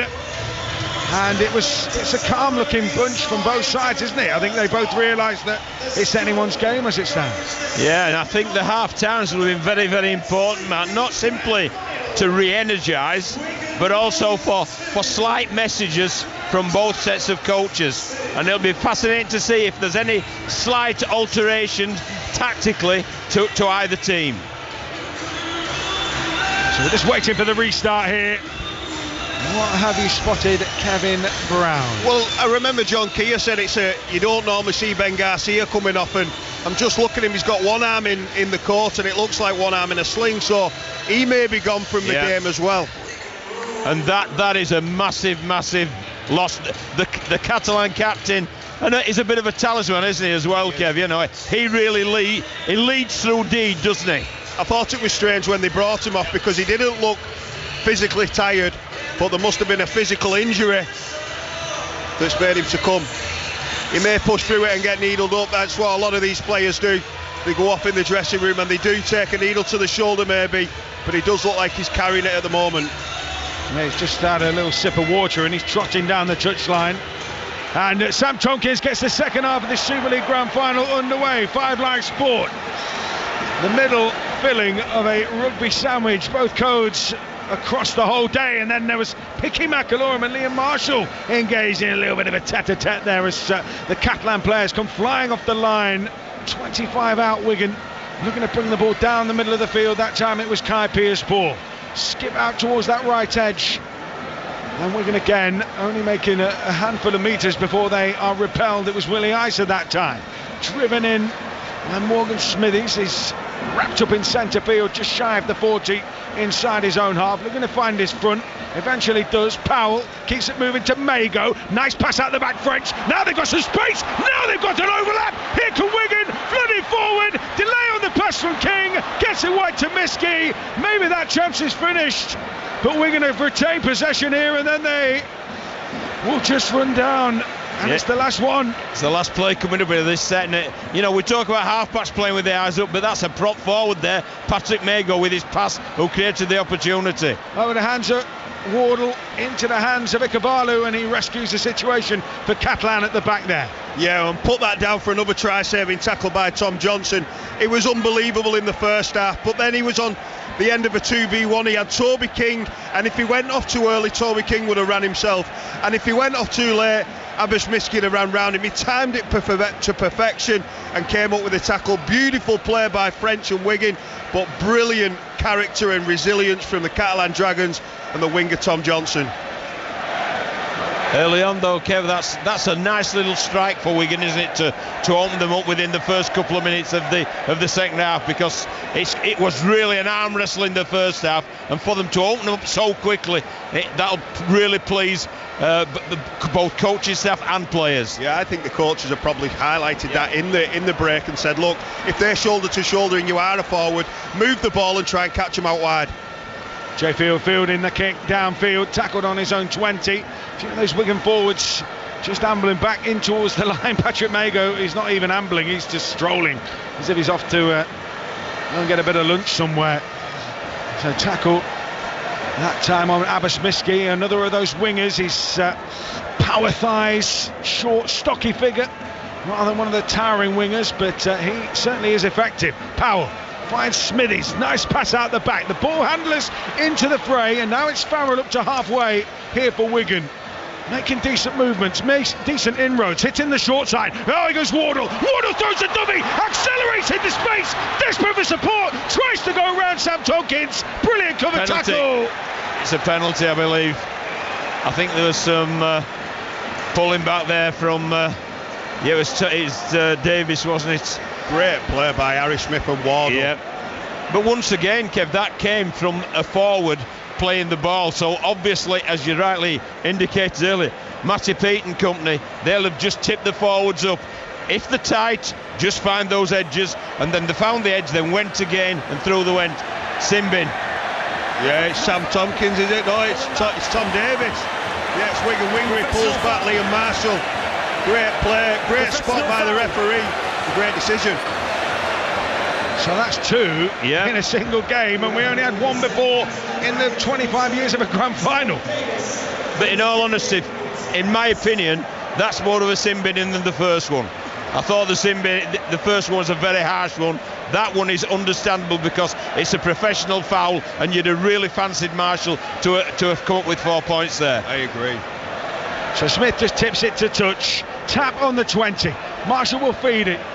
Sam Powell will be the conductor of this orchestra, and it will be Smith who moves it then onto Pierce-Paul, and he bundles off one, and he heads off for this touchline, and he gets it to Wardle. Oh, Wardle brought down by a strained arm, and he is tackled just outside the Catalan 10, but that just looked for a second to be opening up there down this left edge. They'll come back towards the middle now. Wigan really charged with belief on the back of this pressure. 15 away, left of the post. Wigan fans roaring their team on here. Powell plays to the right to Smith, diminutive figure, pings one out to French, and then he bell-ringing shot. Willie Heiser was on the end of Adam Kieran there. Wow. They might be playing with the same team as each other next season. Here comes Smith drifting across the line. Field spots a gap. Why didn't he run it? Oh, it opened up for him. Well, he ran round the back. He ran round the back of his mate, and that's why he didn't run it. You know, we've got the luxury of looking at the highlight, and Mike McMeekan was taken out by Liam Farrell. So again, I think Liam Moore's having a fantastic game. He spotted that and called it straight away. But Wigan struggling to get through 12 men. I think when you're defending your line, John, sometimes it's not too difficult to defend. It's more the energy that it takes out of you later on in the game. And I think with 12 men, you're as likely, Kev, to make the bust in yardage as you are on the opposition line, because of the concentration levels that inevitably occur when you're on your own line, and you know the urgency's got to be there. Yeah, just looking back at the replay now on the big screen of the sin bin, and it was completely agreed, John. I think that was a try for Wigan if Tom Davis, and do you know what, it's a gamble by Davis, because if he gets back on the field and it's still level pegging, I think that's a probably good penalty to give away. Catalan Dragons have it just short of halfway. Roman Navarrete trying to pick his spot down that right edge. But I'll tell you what, Matt, Wigan have had the best half-time on the evidence of this first 5 minutes of the second half. Julian Busquets trying to turn that in Catalan's favour with a big plunge up the middle. Tackle just over the 40-metre line that time. McAlorum tracks the play from Acton-Haas, spins the pass to the left now with May. May bites into the line. Wasn't an awful lot of line speed there from Wigan. Fairly passive. Catalan down to 12, and then back to the 40-metre line. They go after a loose pass out the back. Scoped out that time by the Dragons again, who were forced back into shape of Mike McMeekan, who was the player who took that in. Tompkins dummied to go left and then went right and then hooked a kick into backfield. Poor kick. And then it's straight down the throat of Jay Field. I think the poor kick though came, Kev, as a result of some great pressure. The work from Marker there from the Warriors was sensational, and and it really did put Tompkins under pressure, and the reward was an easy catch for the back three of the Warriors. Yeah, I think Tyrone May and Mitchell Pearce have to start putting their hand up and sharing the kicking workload, because at the minute he's almost a beacon at the fifth tackle, Sam Tompkins, and they're flying out and putting kick pressure on him. That's a good kick from Smith, although Ikavalu had his radar on and ran back to track it. Still 2 points apiece. That was great concentration. I mean, he's the centre, isn't he, Ikavalu, but because of Davis's absence in the sin bin, he really read that play from Harry Smith so well, because it was an early tackle kick there, and he sprinted back to defuse the situation. Yeah, good news for Catalan. As Ben Garcia trots and patrols the touchline, you can see he's itching to get back on, right back into the fray. Ikavalu, the hero just a moment ago, and he's the saviour. Well, Wigan have just got a message on, and I think they've just mentioned that Ikavalu's dropping back, who is a centre, so watch out for them running the ball on the fifth and trying to run some yards if Segur or it is Mitchell Pearce is the last man in the line. Tompkins will kick from his own, from the Wigan 40 into backfield. Miskey underneath it, and he's really takes that with such competence and such calm. And the chase was great though as well, because he timed the tackle to absolute perfection. You could hear the hoops converging, and they caught up with him, but not until he pounced that ball safely. And it's now Catalan's turn. As we said for much of this game, 2 apiece to dish out the punishment as Catalan look to come off their own line. Just over 8 minutes gone in this second half, and it's still 2 apiece in the Super League Grand Final here on 5 Live Sport. Ireland, New Zealand to come at 8 o'clock. Willie Cavallo's going back. Yeah. Yep, they've dropped it, and there goes, it says they dropped deep, and Patrick Mago has dropped it. I think there were a few hands in, and Morgan Smithy's trying to tiptoe his way through. And he's just floored by the weight of Catalan defence. So this is a really good defensive set from Catalan. Wigan having to run it here, and they will run it down that left side, and there goes Jay Field. Jay Field hits top gear, pushes back on the inside for Wardle, dumps one back to Farrell, he hacks it into the hands of Field. Field goes beyond his man, gets it away to Fleming French, and Nannis, chalked off. It was forward pass, and what great scramble defence. And who is it once again? It's the left winger from Catalan Dragon is over down the right hand side, chasing down the Wigan break and forcing the forward pass. Tom Johnson, defensively, Kev, this is as good as I've seen any winger play this season. It's absolutely sensational. Well, you'd have to go back a long way to find a winger who's defended as good as this, because he saved his team at least 3 tries. But what you've got to say is Catalans, they need to be careful on this right edge of their defensive line, because Ikevalu is going back. Wigan clearly saw that. We mentioned it, that they could go there. There were a message go on. I was watching the trainers, and I think Sean O'Loughlin, Matty P have called this, Tommy Luluai have called this, and if it carries on the speed of French and Field, will ultimately be too good for Johnson's last-ditch heroics. What a moment. 2 apiece here. No try here. There has been a goal, though, in the WSL Chelsea-West Ham game. Becky Ives. There certainly has. Chelsea 2, West Ham 0. Erin Cuthbert with the finish from close range. We've got 5 minutes of additional time here to go. Chelsea 2, West Ham 0. So a hammer blow, you might say, for West Ham. You like that one, John? We're just watching it back though, aren't we, once again, and this is high quality stuff. And Tom Davis there, I'll tell you, he'll need to buy his mate a pint. Oh, what a tackle! Shots are Willie Icy gets his own back. Yeah, he doesn't miss, does he? It was talking about that time, and they can just keep slugging them in. Yes, there'll be some sore bodies tomorrow, that's for sure. Busquet, that is. Well, the intensity's raised again, hasn't it? Kai Pearce-Paul went looking for McMeekan that time. Yeah, Southerner on Southerner. Tompkins. Oh, he's thrown a loose one. Oh, scooped up by Cavallo. He's popping up everywhere. to help his team out at the moment. He had to take that because otherwise Wigan might well have been in again. It will be a desperate kick for Mitchell Pearce. It was just a shovel it anywhere job. But that was better than having Sam Tompkins kick it constantly. You know, it gives a different option, and it will put a slight seed of doubt in the kick pressure team from the Warriors. Yeah, at the moment, Swamp Tompkins, you've got your job done, aren't you? And 2 apiece here. Super League Grand Final.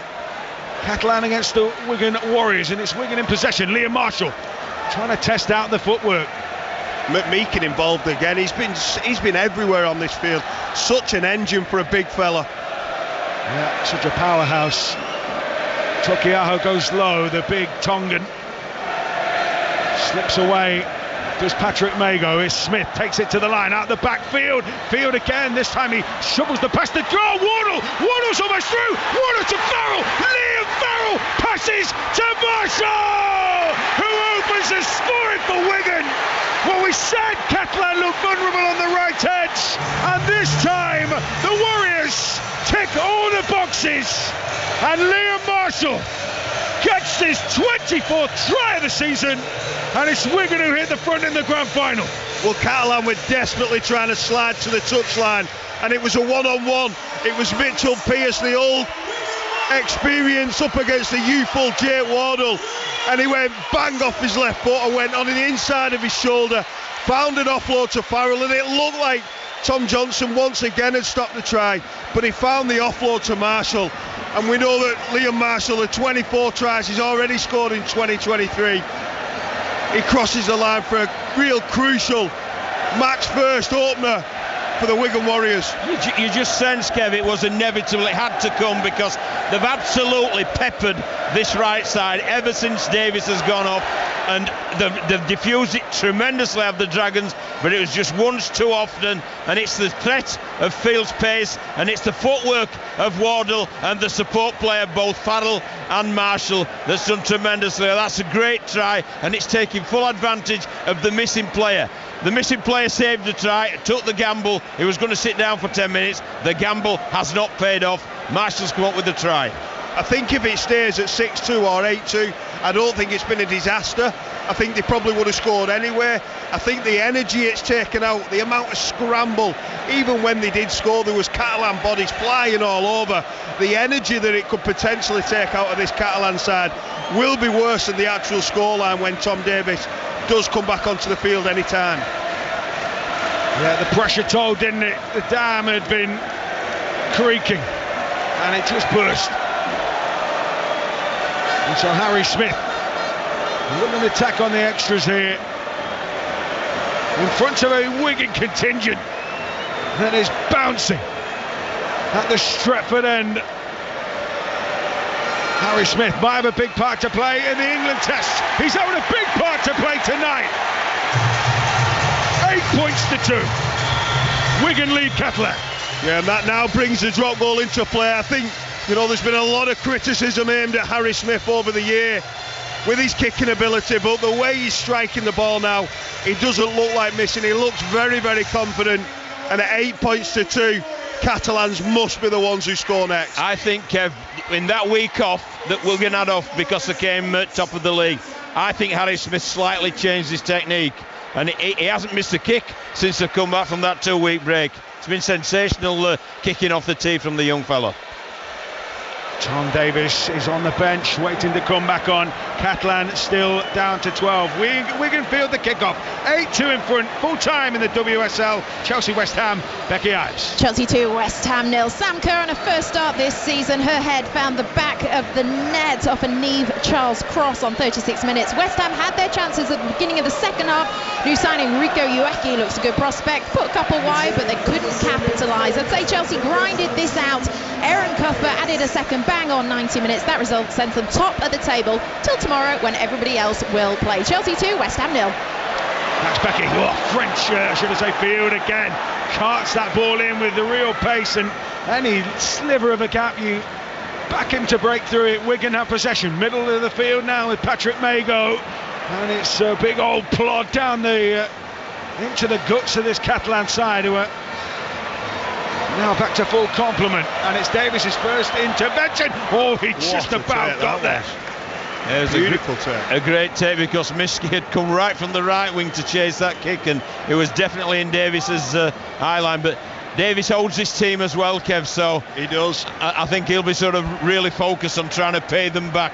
And more good news for Catalans. Ben Garcia, who we did think had an injury, has shaken that injury off, and he's about to return to the field. Mate Cavallo at the moment is just having a chat with the trainer, supping some water. I think they're just checking that all is okay with him, as Julian Busquets makes way for Ben Garcia. So they trail by 6, the Dragons. They're making changes. We are 55 minutes in here, and Catalan have it through Tyrone May on halfway, and this is the last. Oh, that didn't look like a great tackle. I think Tyrone May felt the effects of Patrick Mago there. Yeah, it seemed like he sort of was like break dancing on his back for a moment as he spun around awkwardly. Field takes that one on the full inside the Wigan 20, and he's just beyond it when he's finally tackled by Catalan players. And it may just be a converted score, and it may go as made way, by the way.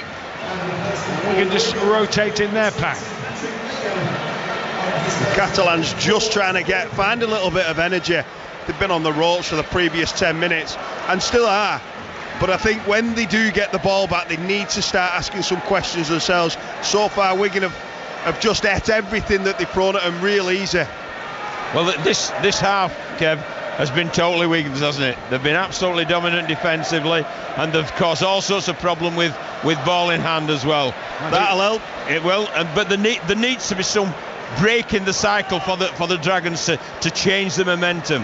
Yeah, Harry Smith's kick blocked at almost point blank range, and it skittered its way to Mike McMeekin, and then a set restart followed. So here come the Dragons inside Wigan territory with a fresh set of 6 here to play with. Michael McAlorum, the old stager, he's like the XL bully, isn't he? He's a real old snarling beast at the back of the play the ball. He's certainly carrying the aggression here for Catalan as he swings it to the right side for Garcia. First cart up from him since coming back on, and he shows there's no ill effects there as he went rattling into Sam Powell. Taken forward now by Torquiajo, out the back to May. Oh, good shot. Yeah, great timing. Willie Isa read that superbly. He's made a big impression. Willie Isa's come on. He's added energy and aggression. Little flick out of the back from Pearce. Tompkins manages to shovel it to Garcia. Seguier trying to take it forward. Jake Wardle comes after him. Brilliant scramble. In packs. Catalan Dragons dish it left. Pearce sends up a kick just outside the 20. Good chase from Johnston, and a really good take at the back by Miski.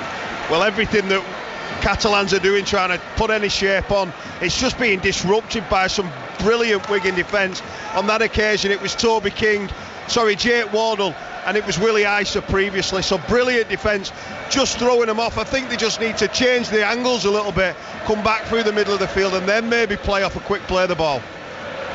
5 Live Sport Super League Grand Final. Wigan have one hand on the trophy at the moment for the first time since 2018, but it's certainly not done yet. Plenty still to be played as Dupree is mopped up in centre field, 40 out from his own post. French shaped to kick, eventually does kick. He's managed to find the ground, and it will skim its way towards that goal line, then pitches awkwardly. Tompkins has to take it, and we can get the chase on here. Great kick, brilliant. I'll tell you what as well, Kevin, Cavallo is struggling, Yeah. He is struggling, so... It's his right knee, the trainer's been on and off a few times, and he's struggling to run, John, isn't he? He is, so for me, Wigan just need to continue this onslaught down the right-hand side of the Catalan defence. Tom Johnston trying to lead the breakout, turn the tide, turn the tables. At the moment, Wigan have the game in the palm of their hand. Garcia, he certainly won't be any backward step from him, not unless he's dragged back like he is there by 3 Wigan defenders. Wardle, Farrell, Smith, all combined. Now into the hands of Pearce. Pearce to Seguier, shaped to pass and then took the contact instead. Up to the 40-metre line inside Wigan territory, down this right-hand side. Ikebalu will stoop to play this. Into centre field it will go, into the hands of May, and now through to Tompkins, who will kick from just outside the halfway line. And then that's straight down the throat of Toby King, and Wigan can return this. Well, Wigan's pressure there from the inside was sensational on 3 different pivots, all looks as if they're going to try and kick the ball. For me at this moment in time, Kev, Wigan are really growing stronger and stronger. Yeah, I think they need to get Icavalo off the field. He's a passenger at the minute. Maybe put Mau out there or Artemog, someone who can actually run and attack the play, because at the minute they look very laboured and they need an attacking impotence where they put some threat on the field. Smith fires the kick downfield. We're going to put that in the corner. Good kick. Stand up in the corner as well, isn't it, Tom? Sam Tompkins has to bring it right out from his own right corner, and that's a really good chase. Farrell and Smith really engaged. Catalan have to play out for 5 out, and we've got a quarter of the game left to play. It's Wigan 8, Catalan 2.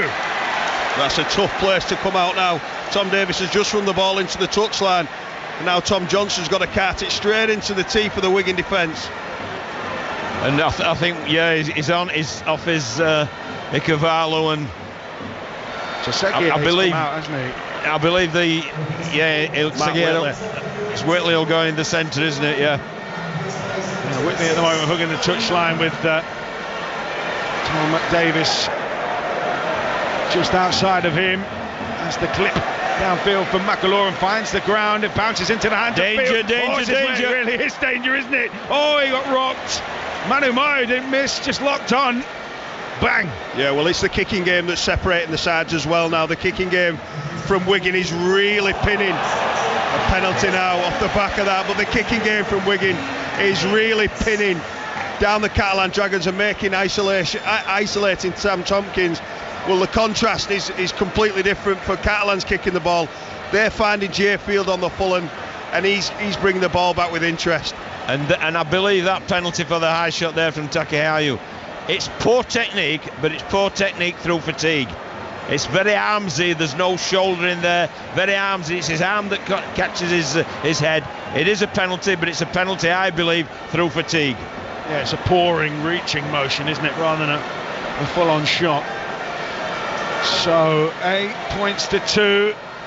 We're going to head to Stade de France in just a moment, just to see how Wigan go on here, because they're not far away from those posts. They are threatening, and we don't know, they're always capable of conjuring up something. Here goes Field. Once this set's complete, we will get the latest from the Stade de France in terms of how things are building. Just a moment. Smithies bites into the line for Smith. Smith out the back. Freyon. Oh, he's got it wide. Miski might be in it for Wigan. Oh, what a cover tackle. Still a couple left in the bank here for Wigan. One more try could be really crucial. Into the hands of Smith. Turn back now to Dupree. Hedging for the line. Penalty goes Wigan's way. Yeah. Let's get a quick. That's a big one. Word from the Stade de France. Sarah Orchard, how is it building for Ireland, New Zealand?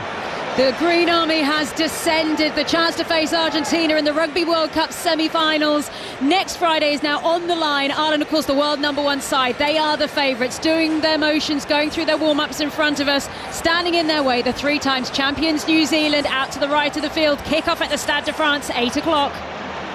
Thanks, Sarah. I'm sure Andy Farrell would love a Wigan-Ireland double today. Sure it would, but Adam Kieran, he's discipline today has really let him down and his team down. He's already, sat down for 10 minutes with the spear tackle on Kai Pearce-Paul, but now he's slipped over the top in front of the sticks as well. A real kickable opportunity for Harry Smith, which will take the points to 2 converted scores. And it was a high tackle, there's no doubt about it, and as you say, it's a vital penalty. But Catalan just need to do something different. There's Artemog, who I think is one of the most exciting players in Super League, and he's been on the sideline for 3/4 of the game. He needs to go out. When you get 8 points down, which they will do, he needs to be out there, because they've got to do something different in order to have any chance of rescuing this game. I'm not sure who you bring off. Maybe Mickey McAlorum. Yep. Put him on at 9 and just let him zip around there. Exactly right. He was certainly brought to the bench a moment ago, wasn't he? So you do feel that something is possibly in the pipeline for Arjo Moore. Julian Busquet out there hoping to come back on as well. When the wall rings around Old Trafford before the PA is silenced, and Harry Smith can get on with the job of knocking this over and just stretching it out to 2 scores here. 2 scores, a game as tight as a drum as this. It doesn't look unassailable, but it will feel it on a night like tonight. Smith sends it through. 10 points to 2 and a 2-score lead. Yeah, and I think this will kickstart Catalan into demanding that they move the ball around and chance their arm and ask some questions. There's 17 minutes of this game and this season left, and 17 minutes of Sam Tompkins' career left, and I'm sure they're not going to go down without a fight. So Catalan waiting to get us back underway. 5 Live Sport, Wigan 10, Catalan 2. As it stands, Wigan will win the title for the first time since 2018 and deny the Dragons a first ever championship. Well, in all honesty, Matt, the first half was a set, but Wigan have dominated this second half.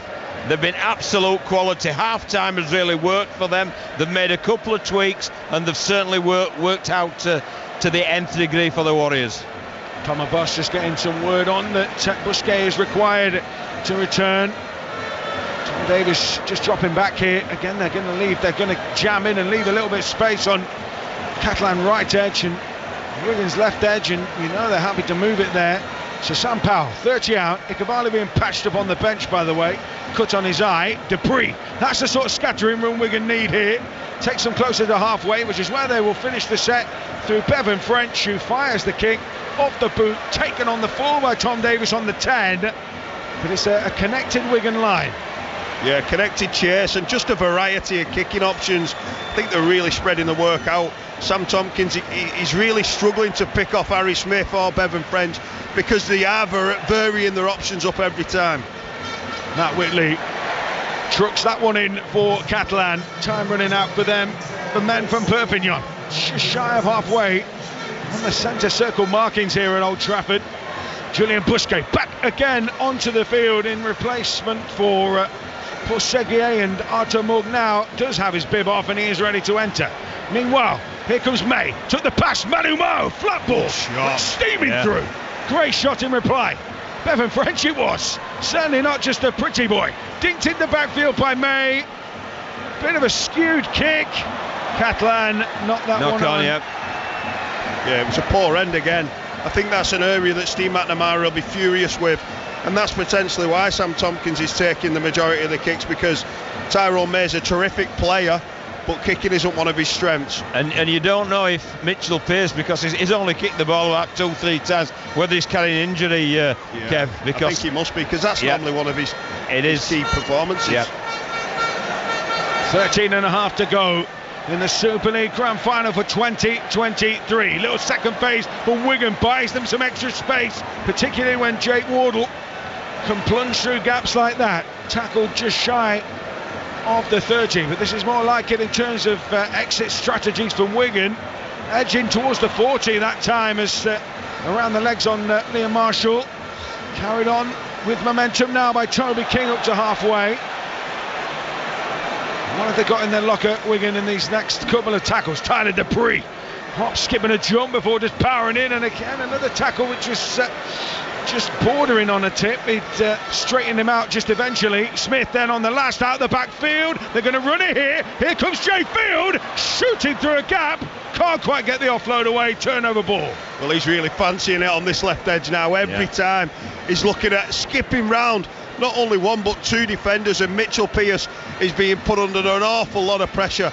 On that occasion he came up with the answers. Terrific defence.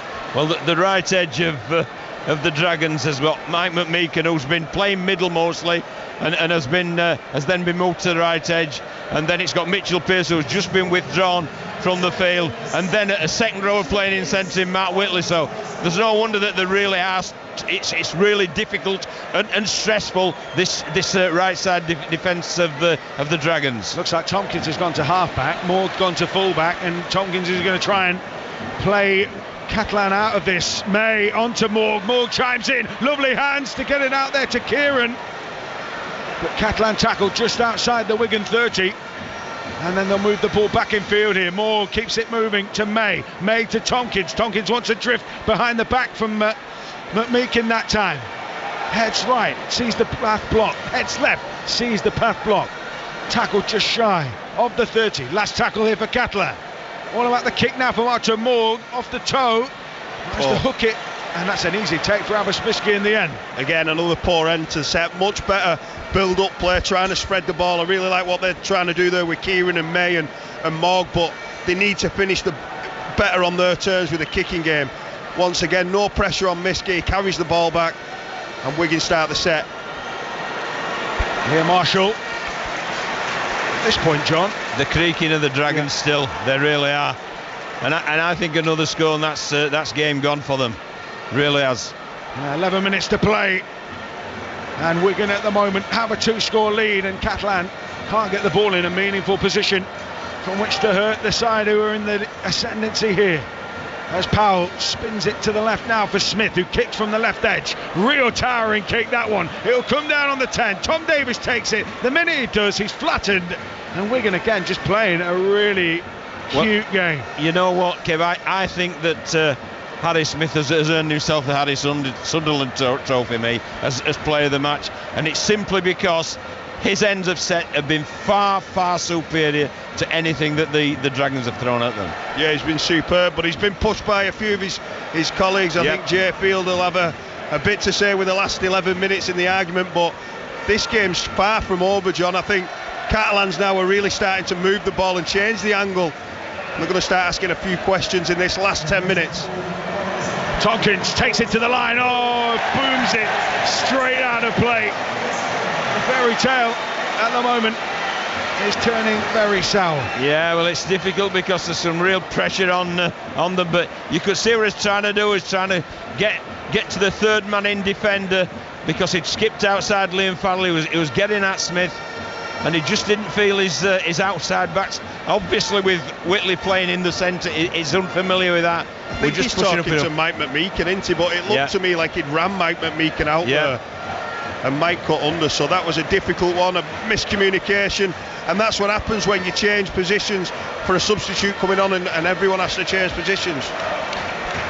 Well, this right side doesn't resemble anything that they started off with, does it, Kev? At the start of the game, because it was Whitley, it was Ikevalu, Davis, and Mitchell Pearce. 58,137 the attendance here at Old Trafford, just shy of 60,000. Not a bad effort given the travel that has had to be taken on by those Catalan fans who've come in huge numbers to our right hand side. Smith back on the inside for Morgan Smithies. Another good shot. Bousquet. Yeah, he didn't miss, did he, the big man? Wigan play it inside the 20. Bousquet trapped behind the ruck. Smith will hoist one to the corner. Wardle's in the frame here. Wardle catches it. Can't quite get the pass away. He can only dish it straight up to Matt Whitley. And Whitley being carried to the sideline eventually finds his front. And somehow Catalan avoid being dragged into touch there. Well, they're hanging on, aren't they, Catalan? They're absolutely hanging on by the skin of their teeth. But at some point you expect them to have a shot of their own. They have dropped the ball now, so this is going to be a crucial penalty for the Dragons, which Sam Tompkins is trying to get it and play it quick.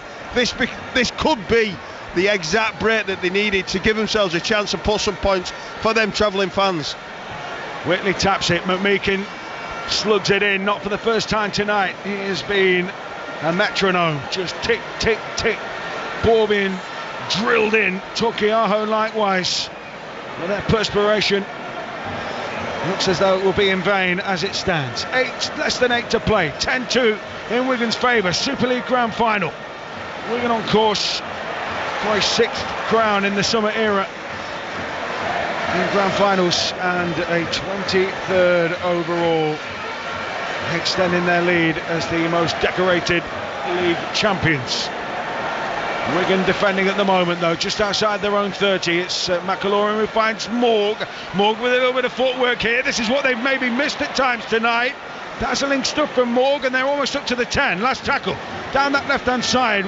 Catalan will move the ball back in field. Manu Mo into May in the middle of the park now, out to the right side for Tompkins. Dinks one in for Davis. Great claim from Davis, all wrapped up by Wigan. Beautiful defence.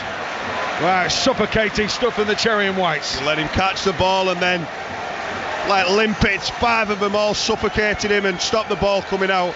Beautiful play from Catalans, but terrific defence once again from Wigan. Well, we spoke before the game, didn't we, Kev, that everybody speaks about French and Field and their excitement with ball in hand, but I think the change of Wigan in the latter end of the season has been they've refound the DNA defensively, and they've been absolute miserly with regard to conceding tries. Yeah, nil Leeds, nil Catalan towards the back end of the year. And nil in Catalan, no mean feat in the own backyard, of course. Steve McNamara hope they might have learned some lessons from that, and I'm sure they have, but they've not done enough. They've not been able to do enough tonight. Here comes French with a little bit of broken field to run into, although Catalan have reset their line on the back of the offload. 6 to go, 10-2, and that's minutes rather than tackles. And at the moment, Catalan Dragons 2 scores down. I'm going to head back to Perpignan empty-handed for the second time in 3 years. Smith belts it downfield, skims it into the hands of Davis, who picks it up just outside his own 10. His turn to drift forward now with the ball. Well, this game is all but Wigan's now. Morg runs into traffic down the middle of the field. Well, the second half has been Wigan's. It really has. And actually they thoroughly deserved the 8-point lead. You could argue they've been worth more than that in this second half. It's been a very, very accomplished performance from a young team still, who are growing and getting better and better. This could be the start of Wigan's dominance, for a number of years to come. Tompkins throws a big pass. Whitley tried to tip it on. Did it touch Liam Marshall last? It did. I think it touched Matt Whitley first, though, didn't it? Yeah, but I think Whitley's went backward, Kev, and I think Marshall's went forward, so it'll be Catalan Dragons head and feed. Yeah, they need to score. They need to score in this set for me if they've got any chance of winning the game. With 5 minutes to go, this is crucial that they pour some points on the board. Yeah, this is when you pull the trigger, isn't it? It's the risk and reward time, is this one? And you pull the trigger on that. I think you get the ball to May and Morg. Yep. 4 minutes 26, clock stop. 10-2 down, Catalan Dragons here on 5 Live Sport. Ireland, New Zealand in the Rugby Union World Cup to follow. Taken by May, finds Kieran down that left edge as they go searching for some points. Back end of the game to keep Catalan Dragon hopes alive here. Tyrone May drifts across, pops one up to the onrushing Roman Navarrete. Navarrete all taken to ground. Inside the 20 they come. Tyrone May takes it into the short ball, into the bread basket of Tokiaho. 10 metres out. It's now or never, Mats. It's now or never this set. They'll come down this right-hand side. Tompkins delivers the pass out the back. Morg runs it. And it goes behind. And it will be a 7-tackle set here for Wigan. The chance went a begging. Well, and this is the period in the game where Wigan can start to enjoy the last final minutes of the game. They know now it's all in their hands. If they get through this set, I think time-wise, Catalans just won't have long enough to score two tries and win the game. And that's absolutely Wigan's stifled this Catalan Dragon attack, and they forced Artur Morg there to take a ridiculous risk. They had a 1 in 100 chance of coming off, and it's just been down to this constant Wigan defence and their constant stranglehold on the Catalan attack. Brad O'Neill trots into acting half. Wigan have more than a hand on the Super League trophy now. They've got a hand and at least 4 fingers. 2 minutes 59 as the clock ticks down. And they've bought the silver polish. Yeah, they have. And it will be a welcome sight to have that back in their possession. 4 years in a row in the hands of their greatest rival, Saints. One of those years, 2020, it was Wigan's crown with seconds to play. And Bevan French that day let the ball bounce and Jack Welsby pounced. And that might well have haunted him for the last 3 years, 4 years. But Wigan have come back fighting. As that ball into backfield on the last sees Marshall mopped up. But again, it's just delaying the inevitable. But the completion rate, Kevin, has been phenomenal, hasn't it? We talked about the defence, the completion rate's been phenomenal. Whilst they've been asking questions through good decisions, and then the end of sets have been perfect. And where they've been turning the ball over is the most difficult area for Catalans to mount any challenge. And that's just the perfect combination of solid attack, good kicking game, and then backed up by a terrific defence. So 2 minutes remaining. Catalan desperate to claw some space from somewhere. There's nothing doing from this Wigan defence, who have built a cornerstone of their success this season. At the moment, they're going to keep Catalan Dragons out try-wise for a second meeting in a row. 10 points to 2. Minute and a half to play. Archer Morg this time, the latest to run down a cul-de-sac, a Wigan funnelled cul-de-sac, John Keir. Yeah, a minute and a half, and as Kev rightly indicated, they can enjoy this because it's theirs. They know it's theirs now, and they can start, still concentrate, but actually let the noise generate and listen and just enjoy it, which I'm sure they are. 1 minute 11 and counting. One last set. Wigan don't need to do anything stupid as the ball is fizzed to the hands of Jay Field. Jay Field takes it. Jake Wardle, 56 seconds. John, just a quick word on just how good this Wigan side are. Absolutely magnificent. The first half we had a top quality, outstanding game of rugby league that was nip and tuck throughout. The second half, Wigan have made a couple of tactical adjustments. They've done it to perfection, and they've come away with 8 points to 0 in the second half, and fully deserved winners as the clock runs down to the last half minute. The Wigan fans behind the posts are waving their flags. It's a victory wave, which became such a synonymous thing for those in cherry and white during the 80s and 90s. The class of 2023 have shown that they are more than capable of being counted amongst those ranks. The professional era, a salary cap sport, has made it more difficult to be dominant, and they haven't quite built that dynasty yet, but they're on a good way towards it under Matt Pete. Catalan Dragons going for broke on the last here. The hooter will sound, and Wigan are the champions of the Super League for the first time in 5 years, ending Saints' dominance.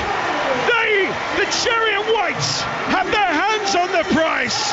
For Sam Tompkins, it's a farewell to a sport that he has lit up for the past 17 years.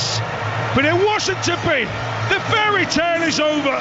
For Wigan, though, success will head back up the M6. They are the champions. Wigan Warriors, 2023 Super League champions. Steve Crossman. Where Ireland and New Zealand have just emerged into an emerald ocean.